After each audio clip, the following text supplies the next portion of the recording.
নঈম আনসারী, এখানে উপস্থিত জেলা নেতৃবৃন্দ, বিভিন্ন অঙ্গ সংগঠনের নেতৃবৃন্দ, বিভিন্ন ইউনিয়ন এবং বিভিন্ন সংগঠনের নেতৃবৃন্দ, ভাই এবং বোনেরা, আসসালামু আলাইকুম। আপনারা সবাই জানেন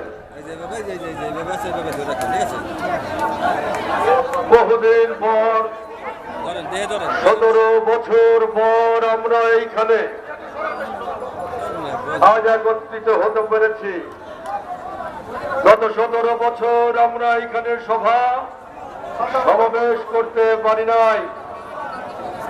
গত 17 বছরে আমরা রাজপথে আপনাদের সঙ্গে একদিনের জন্য, এক মুহূর্তের জন্যেও পায়ে পায়ে মিছিল করতে পারি নাই। আজ আপনাদের সামনে হাজির হয়েছি কোনো আবেগ নিয়ে নয়, কোনো আনন্দ উচ্ছ্বাস নিয়ে নয়। স্বৈরাচারীর পতন হলেও, এই জগদ্দল পাথর চলে গেলেও কোনো আনন্দ উচ্ছ্বাস নিয়ে আজকে আপনাদের সামনে আমরা হাজির হই নাই। আমরা উদ্বেলিত হতে পারছি না, আমরা উচ্ছ্বাসিত হতে পারছি না, কারণ আমাদের হৃদয়ের ভেতরে এক গভীর ক্ষত, যে ক্ষত তৈরি হয়েছে। এই পৃথিবীতে যতদিন বেঁচে থাকবো এই ক্ষত নিয়ে আমাদের বেঁচে থাকতে হবে। আপনারা জানেন আমাদের কোমলমতি ছাত্র ছাত্রীদেরকে হত্যা করা হয়েছে। আজকে কোমলমতি আমাদের ছাত্র ছাত্রীদেরকে, হাজার হাজার ছাত্র ছাত্রী যুবকদেরকে হত্যা করা হয়েছে।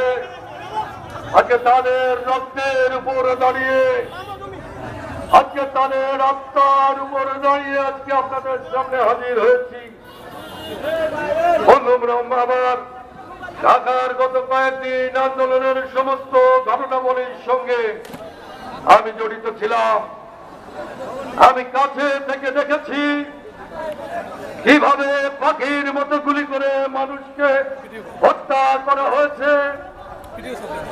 আমি কাছে থেকে দেখেছি আমাদের ছোট ছোট সন্তান, আমাদের নিজের বুকের ধন, আমাদের নিজের বুকের মালিক ছোট ছোট সন্তানদেরকে কিভাবে পাখির মতো গুলি করে হত্যা করা হয়েছে। আমি যখন দেখেছি একটা ছাত্র বুক পেতে দিয়েছে,